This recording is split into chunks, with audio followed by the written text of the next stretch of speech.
2008 മലേഗാവ് സ്ഫോടന കേസിലെ വിധി പ്രത്യേക NIA കോടതി ഇന്ന് പറയും. BJP മുൻ MP Pragya Singh Thakur, lieutenant colonel Prasad ഉൾപ്പെടെ 7 പേർ പ്രതികളായ കേസാണിത്.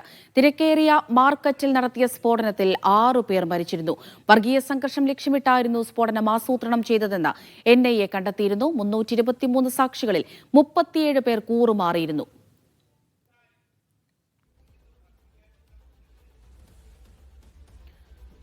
വിവരങ്ങൾ നൽകാനായി ഡൽഹിയിൽ നിന്ന് D. ധനസുമോദ് ചേരുന്നുണ്ട്. ധനസുമോദ്, 2008 കേസാണ്. 17 വർഷത്തിന് ശേഷമാണ് ഇന്നിപ്പോൾ വിധി പറയാനിരിക്കുന്നത്. നമുക്കറിയാം, കേസിലെ പ്രതികളെ മുൻ BJP മുൻ MP പ്രജ്ഞാ സിംഗ് ഠാക്കൂർ ഉൾപ്പെടെയുള്ളവരാണ് പ്രതികൾ. എത്രത്തോളം നിർണായകമാണ് ഇന്നത്തെ ദിവസം? ഹിന്ദുത്വ തീവ്രവാദ സംഘടനകളെ സംബന്ധിച്ച് ഏറ്റവും നിർണായകമായിട്ടുള്ള ഒരു വിധിയാണ് ഇന്ന് പുറത്തു വരുന്നത്. അഭിനവ് ഭാരത് എന്ന ഹിന്ദു തീവ്രവാദ സംഘടനയാണ് ഈ സ്ഫോടനത്തിന് പിന്നിലെന്ന് നേരത്തെ തന്നെ തെളിഞ്ഞതാണ്. NIA കോടതിയിലായിരുന്നു ഇക്കാര്യം വ്യക്തമാക്കിയിരുന്നത്. 2008 സെപ്റ്റംബർ 29 അതും ഒരു റമദാൻ മാസത്തിലായിരുന്നു ഈ സ്ഫോടനം നടത്തിയത്.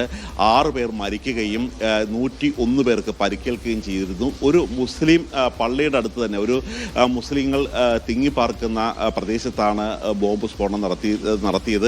അതുകൊണ്ട് തന്നെ പിന്നീട് നടത്തിയ അന്വേഷണത്തിലാണ് ഈ പ്രജ്ഞാ സിംഗ് ഠാക്കൂർ ഉൾപ്പെടെയുള്ളവരുടെ പങ്കിനെ കുറിച്ച് വ്യക്തമായത്. കേണൽ പ്രസാദ് പുരോഹിത് ഉൾപ്പെടെയുള്ളവർ അങ്ങനെ ഒരു 11 പേരെ പ്രതികളാക്കിക്കൊണ്ടായിരുന്നു മഹാരാഷ്ട്ര ATS കേസ് ഫ്രെയിം ചെയ്തിരുന്നത്. ഇത് പ്രജ്ഞാ സിംഗ് ഠാക്കൂറിലേക്ക് എത്താനുള്ള ഒരു പ്രധാനപ്പെട്ട കാരണം, ഇത് ഒരു മോട്ടോർ സൈക്കിളിലായിരുന്നു ഈ ബോംബ് വെച്ചിരുന്നത്. ഈ മോട്ടോർ സൈക്കിളിൻ്റെ നമ്പർ പ്ലേറ്റ് വ്യാജമായിട്ടായിരുന്നു ഉണ്ടായിരുന്നത്. അതിൻ്റെ ചേസ് നമ്പർ, മറ്റ് എഞ്ചിൻ നമ്പർ എല്ലാം മായ്ച്ച രീതിയിലായിരുന്നു. പക്ഷേ പിന്നീട് ഫോറൻസിക് പരിശോധനയിലാണ് ഇത് പ്രജ്ഞാ സിംഗ് ഠാക്കൂറിൻ്റെ ഉടമസ്ഥയിലുള്ള ബൈക്കാണ് എന്നുള്ളൊരു കാര്യം അറിഞ്ഞത്. പിന്നീട് ഈ 2011 NIA കേസ് ഏറ്റെടുത്തത്. കേസ് ഇവരെ പ്രതികളാക്കി മുന്നോട്ട് സജീവമായി തന്നെ വിചാരണ പോയിക്കൊണ്ടിരിക്കുമ്പോഴാണ് പിന്നീട് ഭരണമാറ്റം ഉണ്ടാകുന്നത്.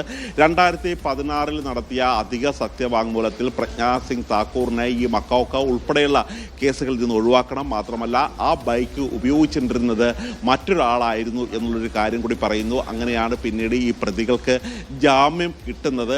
പിന്നീട് ഈ പ്രജ്ഞാ സിംഗ് ഠാക്കൂറിനെ മധ്യപ്രദേശിൽ നിന്നും വിജയിപ്പിക്കുന്ന BJP സ്ഥാനാർത്ഥിയായിട്ട് തന്നെ വിജയിപ്പിക്കുന്ന ഒരു കാഴ്ചയാണ് കാണുന്നത്. കഴിഞ്ഞ മോദി സർക്കാരിൻ്റെ കാലത്ത് അവർ MP ആയിരുന്നു. അവർ നിരപരാധിയാണെന്നാണ് അവർ പറയുന്നത്. പക്ഷേ അതിനു മുമ്പ് തന്നെ അവരുടെ ഒരു കുറ്റസമ്മത മൊഴി അടക്കമുള്ള ATSൻ്റെ കയ്യിലുണ്ട്, NIAയുടെ കയ്യിലുണ്ട്. അതുകൊണ്ട് ഒരു BJP സംബന്ധിച്ചിട്ട് പോലും വളരെ നിർണായകമായ വിധിയാണ് ഇന്ന് NIA കോടതിയിൽ നിന്നും പുറത്തു വരുന്നത്. ധനസുമോദ്, ഇപ്പോൾ എന്തൊക്കെ കണ്ടെത്തലുകളിലേക്കാണ് നിലവിൽ NIA എത്തിയിരിക്കുന്നത്? NIA 2011 NIA കേസ് ഏറ്റെടുക്കുന്ന സമയത്ത് തന്നെ ATS കൃത്യമായി കേസ് അന്വേഷണം കൃത്യമായി നടത്തുകയും പുരോഗമിക്കുകയും മക്കോക്ക ഉൾപ്പെടെയുള്ള കേസുകൾ കുറ്റങ്ങൾ അതിൽ ചാർത്തുകയും ചെയ്തിരുന്നു. അതിനുശേഷമാണ് NIA ഈ കേസ് ഏറ്റെടുക്കുന്നത്. NIA ഇതിനകത്ത് കൃത്യമായി കുറ്റപത്രം സമർപ്പിക്കുന്നത്. അതിനു മുമ്പ് പല ബോംബ് സ്ഫോടനങ്ങൾ ഇന്ത്യയുടെ വിവിധ ഭാഗങ്ങളുണ്ടായിരുന്നു, പ്രത്യേകിച്ച് മുംബൈയിൽ അടക്കം നടന്നിരുന്നു. ഇതിനെല്ലാം ഒരു പ്രതികാരം എന്ന രീതിയിൽ ഇവർ ഈ സ്ഫോടക വസ്തുക്കൾ ഉപയോഗിച്ച് കൃത്യമായ ഗൂഢാലോചന നടത്തി ഈ പ്രതികൾ ഒത്തുചേർന്ന് നടത്തിയ ഒരു സ്ഫോടനമാണ്. അവരുടെ കുറ്റസമ്മത മൊഴിയുണ്ട്, ഫോറൻസിക്കുമായി ബന്ധപ്പെട്ട തെളിവുകൾ കൃത്യമായി ഇവർക്കെതിരെ തന്നെയാണ്. പക്ഷേ 2011 മുതൽ ഒരു 2014 വരെ പിന്നീട് NIA അന്വേഷണം അല്ലെങ്കിൽ NIA ട്രയൽ പോലെയല്ല പിന്നീട് നടന്നത്.